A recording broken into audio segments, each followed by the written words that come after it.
2023 का वर्ष प्रारंभ हुआ है।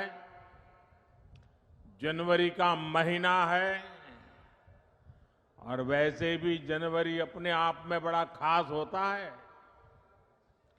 जनवरी के महीने में हमारे देश का संविधान लागू हुआ था। देशवासियों को आजाद भारत में उनके अधिकार सुनिश्चित हुए थे। ऐसे पावन महीने में आज कर्नाटका की सरकार ने सामाजिक न्याय के लिए, सोशल जस्टिस के लिए एक बहुत बड़ा कदम उठाया है। आज कर्नाटका के लाखों बंजारा साथियों के लिए बहुत बड़ा दिन है।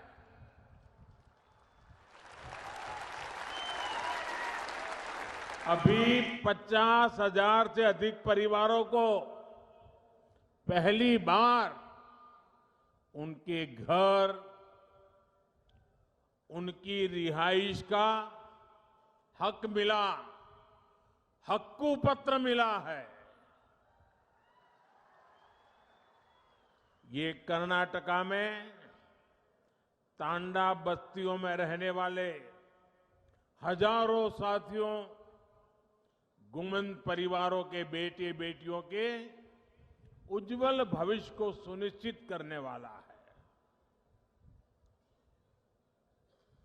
कल्याण कर्नाटका क्षेत्र के कलबुर्गी, बीदर, यादगीर, रायचूर और विजयपुरा जिलों की तांडा बस्तियों में रहने वाले सभी मेरे बंजारा भाइयों बहनों को हृदय से बहुत बहुत बधाई देता हूं।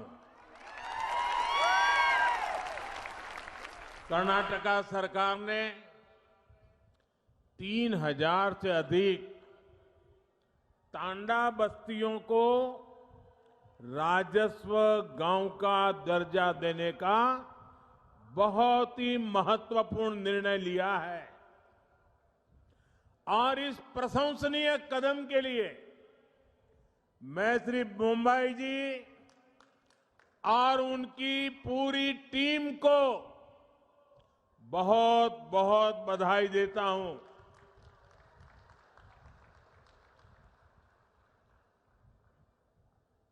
मेरे प्यारे भाइयों बहनों, ये क्षेत्र मेरे लिए नया नहीं है और बंजारा समाज भी नया नहीं है,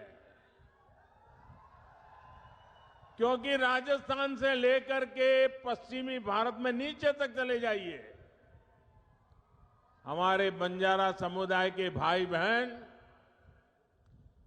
राष्ट्र विकास में अपने तरीके से बहुत बड़ा योगदान दे रहे हैं और मुझे हमेशा पुराने समय से उनके साथ जुड़ने का आनंद आता रहा है। मुझे बहुत याद है कि 94 के विधानसभा के चुनाव के समय इसी पूरे क्षेत्र में एक रैली में मुझे बुलाया गया था और मैंने जब वहां उस रैली में लाखों की तादाद में हमारे बंजारा भाई बहनों को देखा और बंजारा माताएं बहनें परंपरागत वेशभूषा में लाखों की तादाद में आकर के आशीर्वाद दिए थे, वो पल मैं कभी भूल नहीं सकता हूं भाइयों। आज आप सभी के लिए कर्नाटका सरकार का ये प्रयास जब मैं देखता हूं तो मुझे सबसे ज्यादा खुशी हो रही है। भाइयों और बहनों, डबल इंजन सरकार ने सुशासन और सद्भाव का वो रास्ता चुना है जो सदियों पहले भगवान बसवन्ना ने देश दुनिया को दिया था।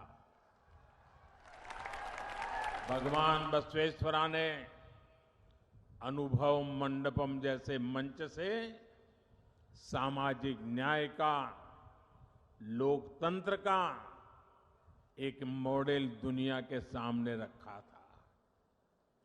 समाज के हर भेदभाव, हर ऊंच नीच से ऊपर उठकर सबके सशक्तिकरण का मार्ग उन्होंने हमें दिखाया था। सबका साथ, सबका विकास, सबका विश्वास और सबका प्रयास, इस मंत्र में भी वही भावना है जो भगवान बसवेश्वरा ने हमें दी थी। आज कलबुर्गी में हम इसी भावना का विस्तार देख रहे हैं। साथियों, हमें याद रखना है कि स्वनिधि योजना सिर्फ लोन देने की योजना भर नहीं है, बल्कि ये रेहड़ी पटरी और ठेले वाले हमारे साथियों का आर्थिक सामर्थ्य बढ़ाने का अभियान है। ये स्वनिधि स्वाभिमान की जड़ी बूटी है। मुझे बताया गया है कि स्वनिधि के लाभार्थियों को डिजिटल लेन देन की ट्रेनिंग के लिए मुंबई में 350 कैंप लगाए गए, जिसके चलते हमारे रेहड़ी पटरी वाले हजारों साथी डिजिटल लेन देन शुरू कर चुके हैं। ये सुनकर अनेक लोग चौंक जाएंगे कि इतने कम समय में देश भर में स्वनिधि योजना के लाभार्थियों ने करीब करीब 50,000 करोड़ रुपए का डिजिटल ट्रांजैक्शन किया है। जिनको हम अनपढ़ मानते हैं, जिनको हम लोग किसी भी भाषा में अपमानित करते रहते हैं, उन मेरे छोटे छोटे साथियों ने जो आज मेरे सामने बैठे हैं, ये रेहड़ी पटरी वालों ने ऑनलाइन मोबाइल से 50,000 करोड़ रुपए का काम किया है। और उनका ये पराक्रम, उनका परिवर्तन का ये मार्ग निराशावादियों के लिए बहुत बड़ा जवाब है, जो कहते थे कि रेहड़ी ठेले पर डिजिटल पेमेंट कैसे होगी। डिजिटल इंडिया की सफलता इस बात का उदाहरण है कि जब सबका प्रयास लगता है तो असंभव कुछ भी नहीं होता है। सबका प्रयास की इसी भावना से हम मिलकर मुंबई को विकास की नई ऊंचाई पर ले जाएंगे। और मैं मेरे रेहड़ी पटरी वाले भाइयों से मैं कहना चाहता हूं, आप मेरे साथ चलिए। आप 10 कदम चलेंगे तो मैं 11 कदम चलूंगा आपके लिए।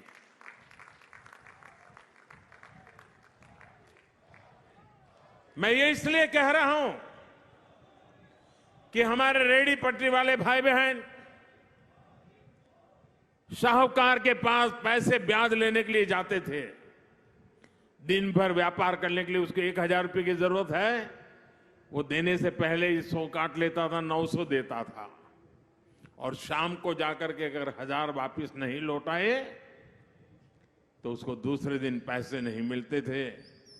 और कभी अगर अपना माल नहीं बिका, 1,000 रुपया नहीं दे पाया तो ब्याज बढ़ जाता था।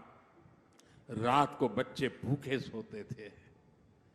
इन सब मुसीबतों से आपको बचाने के लिए स्वनिधि योजना है।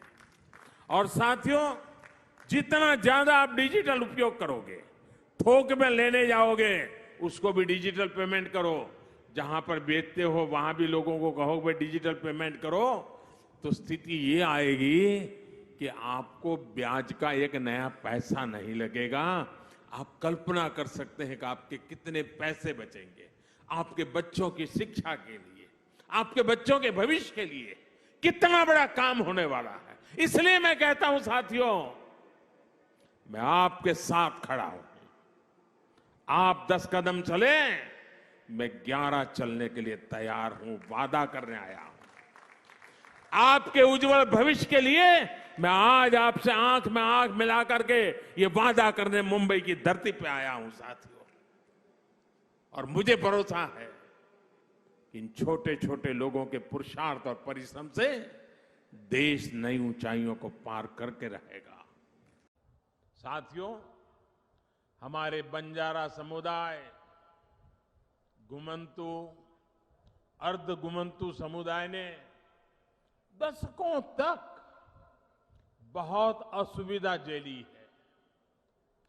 अब सबके लिए गौरव और गरिमा के साथ जीने का समय आया है।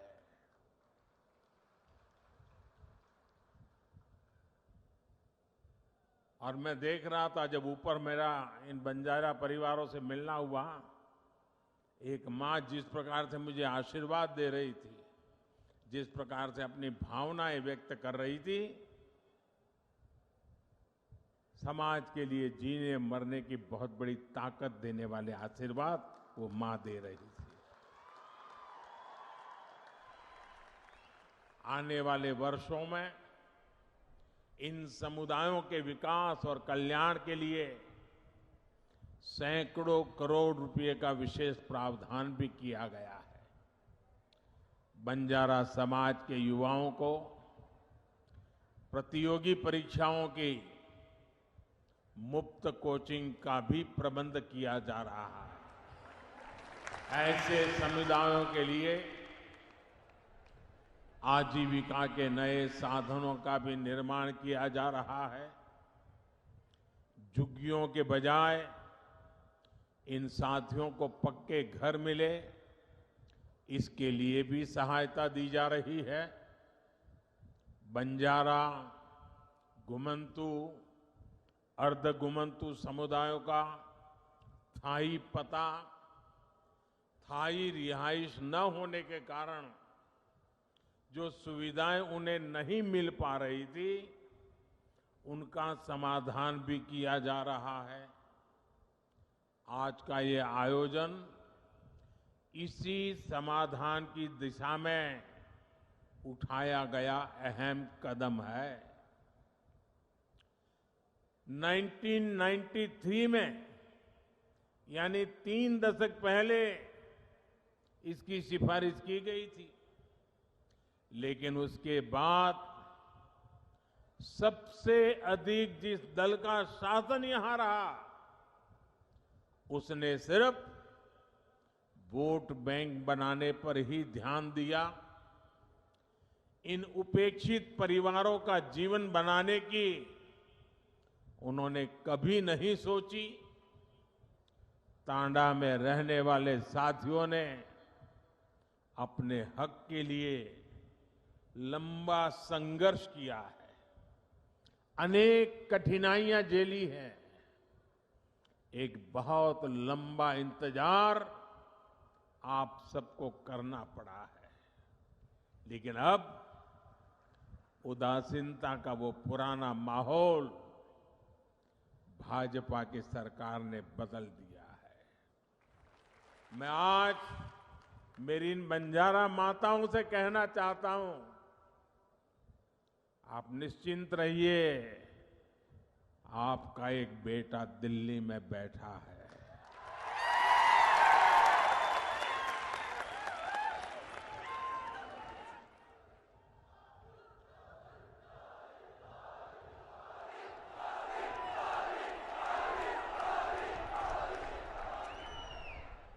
आप जब तांडा बस्तियों को गांवों के रूप में मान्यता मिल रही है, तो इससे गांवों में मूलभूत सुविधाओं का तेजी से विकास होगा। अपने घर, अपनी जमीन का कानूनी दस्तावेज मिलने के बाद अब परिवार निश्चिंत होकर जी पाएंगे और बैंकों से ऋण लेना भी आसान होगा। केंद्र सरकार देश भर के गांवों में स्वामित्व योजना के तहत ग्रामीण घरों के प्रॉपर्टी कार्ड दे रही है। कर्नाटका में तो अब बंजारा समाज को भी ये सुविधा मिलने लगेगी। अब आप अपने बच्चों को ठीक के स्कूल भेज पाएंगे। डबल इंजन सरकार की हर कल्याणकारी योजना का सीधा लाभ ले पाएंगे। अब झुग्गियों में जीने की मजबूरी भी आपके लिए कल की बात बन गई। पीएम आवास योजना से पक्के घर, घर में टॉयलेट, बिजली कनेक्शन, नल से जल पानी का कनेक्शन, गैस का चूल्हा, सब मदद मिलने वाली है। साथियों, हमारे बंजारा समुदाय, गुमंतु, अर्ध गुमंतु समुदाय ने दशकों तक बहुत असुविधा झेली है। अब सबके लिए गौरव और गरिमा के साथ जीने का समय आया है।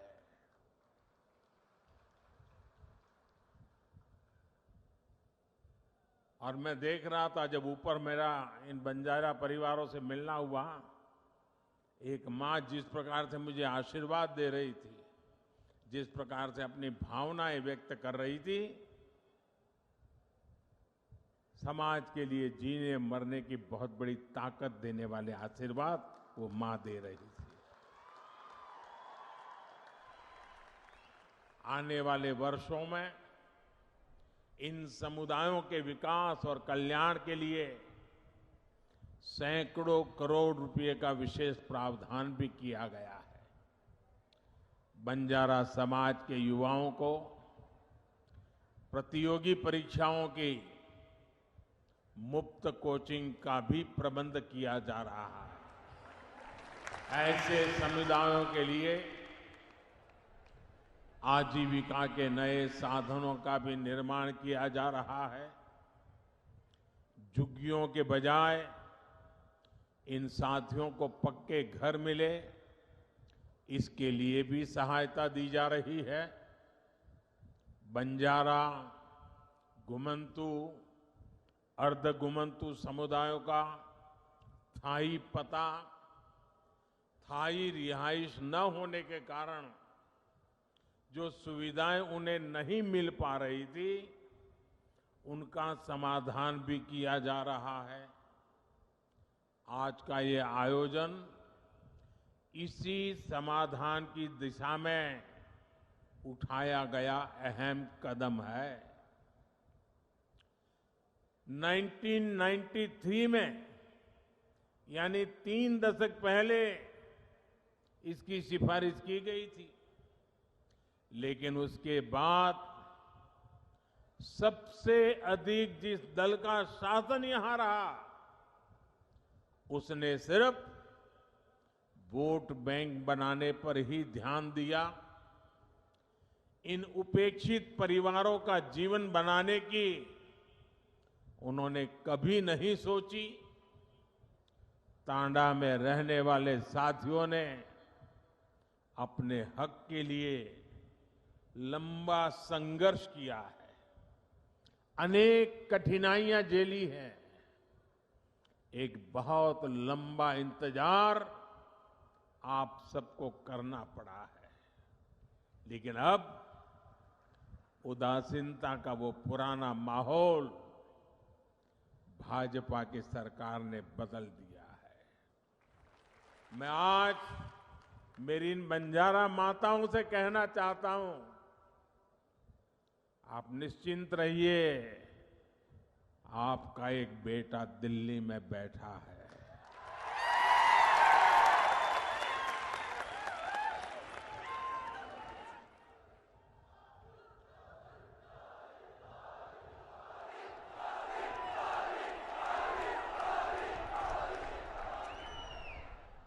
आप जब तांदा बस्तियों को गांवों के रूप में मान्यता मिल रही है तो इससे गांवों में मूलभूत सुविधाओं का तेजी से विकास होगा।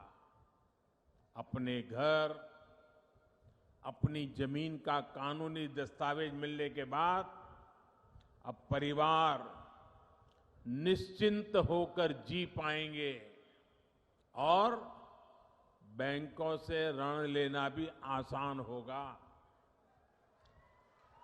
केंद्र सरकार देश भर के गांवों में स्वामित्व योजना के तहत ग्रामीण घरों के प्रॉपर्टी कार्ड दे रही है। कर्नाटका में तो अब बंजारा समाज को भी ये सुविधा मिलने लगेगी। अब आप अपने बच्चों को ठीक के स्कूल भेज पाएंगे। डबल इंजन सरकार की हर कल्याणकारी योजना का सीधा लाभ ले पाएंगे। अब झुग्गियों में जीने की मजबूरी भी आपके लिए कल की बात बन गई।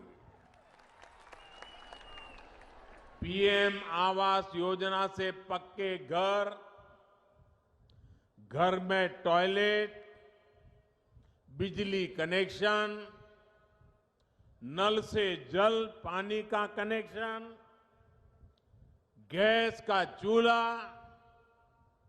सब मदद मिलने वाली है। साथियों, आजादी के अनेक दशकों बाद एक बहुत बड़ी आबादी ऐसी थी जो विकास से वंचित थी, सरकारी मदद के दायरे से बाहर थी। देश में जिन्होंने लंबे समय तक शासन किया, उन्होंने ऐसे साथियों का सिर्फ नारे देकर वोट तो ले लिया, लेकिन उनके लिए ठोस फैसले नहीं किए। ऐसे दलित, वंचित, पिछड़े, आदिवासी, दिव्यांग, महिलाएं, समाज के ऐसे सभी वंचित वर्गों को, उनको पहली बार अब उनका पूरा हक मिल रहा है। सशक्तिकरण के लिए हम एक स्पष्ट रणनीति के साथ काम कर रहे हैं। इसके लिए ಅವಶ್ಯಕತೆ, आकांक्षे, अवकाश, मत्तु गौरव, इन पहलुओं पर हम ध्यान दे रहे हैं। अब जैसे गरीब, दलित, वंचित, पिछड़े, आदिवासी, दिव्यांग, महिलाएं, ऐसे सब वंचित समाज जो मूल सुविधाओं से वंचित है, झुग्गियों का जीवन बिताने वाले, बिना टॉयलेट, बिना बिजली, बिना गैस, बिना पानी कनेक्शन के जीवन बिताने वाले अधिकांश इन्हीं समाज के लोग होते हैं। हमारी सरकार अब इन्हें ये मूल सुविधा भी दे रही है और तेज गति से दे रही है। महंगे इलाज के कारण स्वास्थ्य सुविधाओं से भी यही वर्ग अधिक वंचित था। आयुष्मान भारत योजना के तहत 5 लाख रुपए तक के मुफ्त इलाज की गारंटी हमारी ही सरकार ने दी। दलित हो, वंचित हो, पिछड़े हो, आदिवासी हो, उन सब तक पहले सरकारी राशन नहीं पहुंच पाता था। आज इन परिवारों को मुफ्त राशन भी सुनिश्चित हुआ है। राशन की सप्लाई पारदर्शी हुई है। जब मूल सुविधाएं पूरी होती है, तब गौरव बढ़ता है, नई आकांक्षाएं जन्म लेती हैं। रोज रोज के संकटों से बाहर निकलकर लोग अपने परिवार का जीवन ऊपर उठाने में जुट जाते हैं। इन्हीं आकांक्षाओं की पूर्ति के लिए हमने आर्थिक समावेश, आर्थिक सशक्तिकरण के रास्ते बनाए। दलित, पिछड़े, आदिवासी, यही सबसे बड़ा वर्ग था जिसने कभी बैंक का दरवाजा भी नहीं देखा था। जनधन बैंक खातों ने करोड़ों वंचितों को बैंकों से जोड़ा है। एससी, एसटी, ओबीसी और महिलाओं की एक बहुत बड़ी आबादी ऐसी थी जिसके लिए बैंकों से लोन पाना किसी सपने से कम नहीं था। जब कोई अपना काम शुरू करना चाहता था तो बैंक कहते थे कि बैंक गारंटी कहां है, लेकिन जिनके नाम पर कोई प्रॉपर्टी ही ना हो तो वो गारंटी कैसे दे पाता। इसलिए हमने मुद्रा योजना के रूप में बिना गारंटी के ऋण की योजना शुरू की। आज मुद्रा योजना के तहत लगभग 20 crore loan SC, ST, OBC को मिले हैं। इस वर्ग से नए नए उद्यमी बन रहे हैं। मुद्रा की लगभग 70% लाभार्थी हमारी माताएं, बहनें हैं, महिलाएं हैं।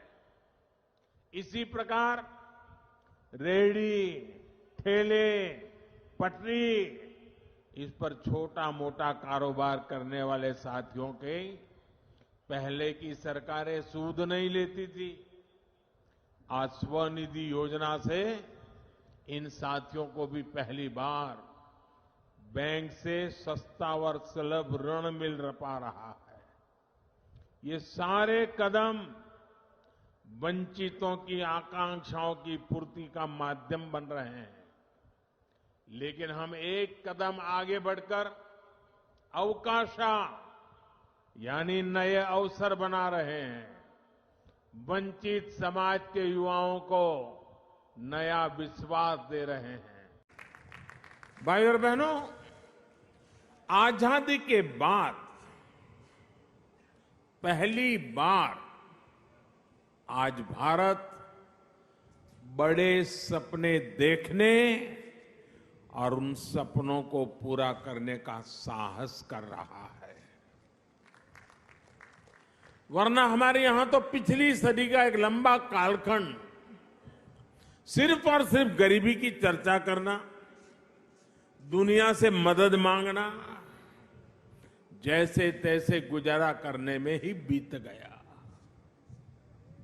ये भी आजाद भारत के इतिहास में पहली बार हो रहा है जब दुनिया को भी भारत के बड़े बड़े संकल्पों पर भरोसा है। इसलिए आजादी के अमृत काल में विकसित भारत के निर्माण की जितनी उत्सुकता भारतीयों को है, उतना ही आशावाद दुनिया में भी दिख रहा है। और अभी सिंधे जी दावोस का अपना अनुभव वर्णन कर रहे थे। ये सब जगह पे यही अनुभव आ रहा है। भारत को लेकर दुनिया में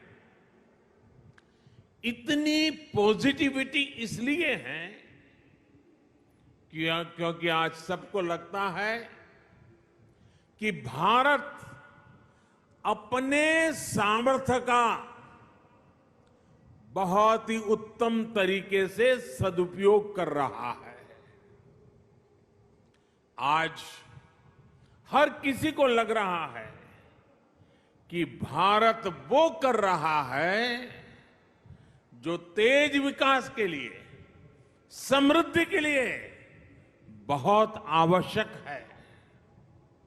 आज भारत अभूतपूर्व आत्मविश्वास से भरा हुआ है। छत्रपति शिवाजी महाराज की प्रेरणा से स्वराज और सुराज की भावना आज के हिंदुस्तान में डबल इंजन सरकार में प्रबल रूप से प्रकट होती है। साथियों, शहरों के विकास के लिए देश के पास सामर्थ्य की और राजनीति की इच्छा शक्ति की किसी भी चीज की कमी नहीं है।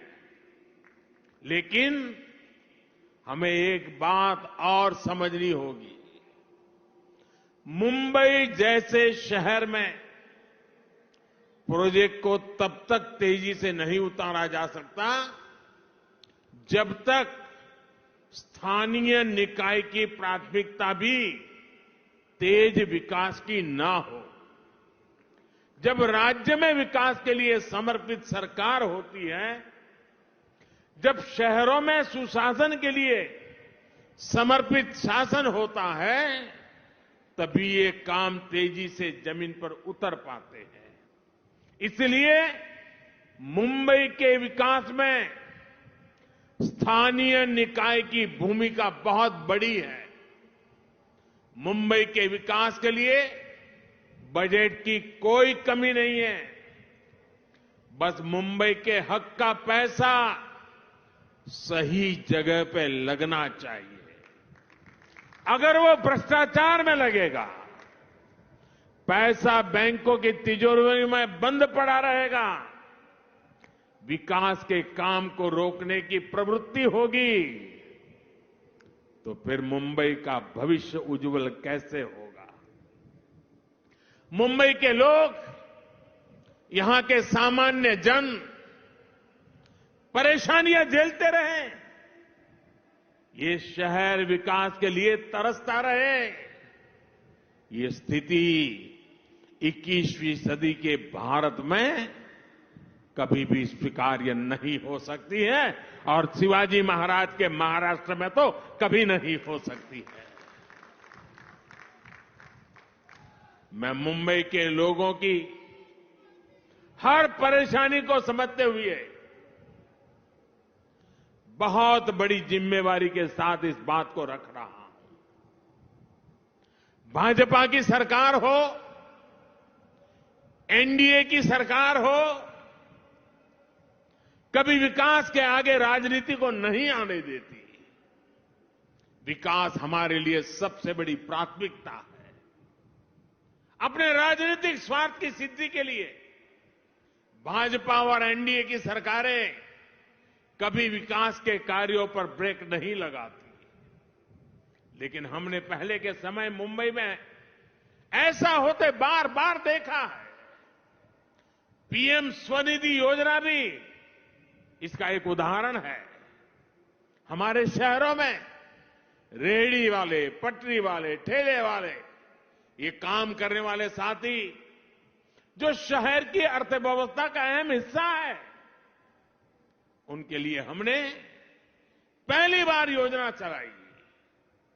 हमने इन छोटे व्यापारियों के लिए बैंकों से सस्ता और बिना गारंटी का ऋण निश्चित किया। देश भर में लगभग 35 लाख रेहड़ी पटरी वालों को इसका लाभ मिल चुका है।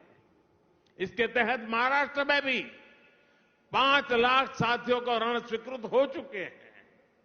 आज भी 1 लाख से अधिक साथियों के बैंक खाते में सीधे पैसे जमा हो गए हैं।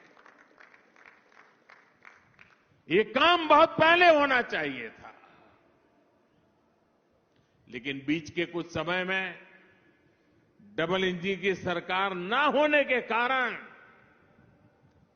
हर काम में अड़ंगे डाले गए, रुकावटें पैदा की गई, जिसका नुकसान इन सभी लाभार्थियों को उठाना पड़ा।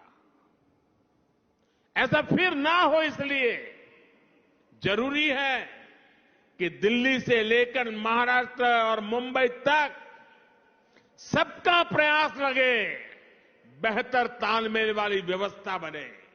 भाई और बहनों, हमने वो समय देखा है जब गरीब के कल्याण के पैसे घोटालों की भेंट चढ़ जाते थे, टैक्स पेयर से मिले टैक्स को लेकर संवेदनशीलता का नामो निशान नहीं था। इसका नुकसान करोड़ों करोड़ों देशवासियों को उठाना पड़ा। बीते 8 वर्षों में हमने इस अप्रोच को बदला है। आज भारत फ्यूचरिस्टिक सोच और मॉडर्न अप्रोच के साथ अपने फिजिकल और सोशल इंफ्रास्ट्रक्चर पर खर्च कर रहा है। आज देश में एक तरफ घर, टॉयलेट, बिजली, पानी, कुकिंग गैस, मुफ्त इलाज, medical college, AIIMS, IIT, IIM जैसी सुविधाओं का तेज गति से निर्माण हो रहा है। वहीं दूसरी तरफ आधुनिक कनेक्टिविटी पर भी उतना ही जोर है। जिस प्रकार के आधुनिक इंफ्रास्ट्रक्चर की कभी कल्पना होती थी, आज वैसा इंफ्रास्ट्रक्चर देश में बन रहा है। यानी देश में आज की जरूरत और भविष्य में समृद्धि की संभावनाओं दोनों पर एक साथ काम चल रहा है। दुनिया की बड़ी बड़ी अर्थव्यवस्थाएं आज बेहाल है, लेकिन ऐसे मुश्किल समय में भी भारत 80 करोड़ से अधिक देशवासियों को मुफ्त राशन देकर के कभी भी उनके घर का चूल्हा बुझने नहीं देता है। ऐसे माहौल में भी भारत इंफ्रास्ट्रक्चर के निर्माण पर अभूतपूर्व निवेश कर रहा है। ये आज के भारत की प्रतिबद्धता को दिखाता है। विकसित भारत के हमारे संकल्प का प्रतिबिंब है।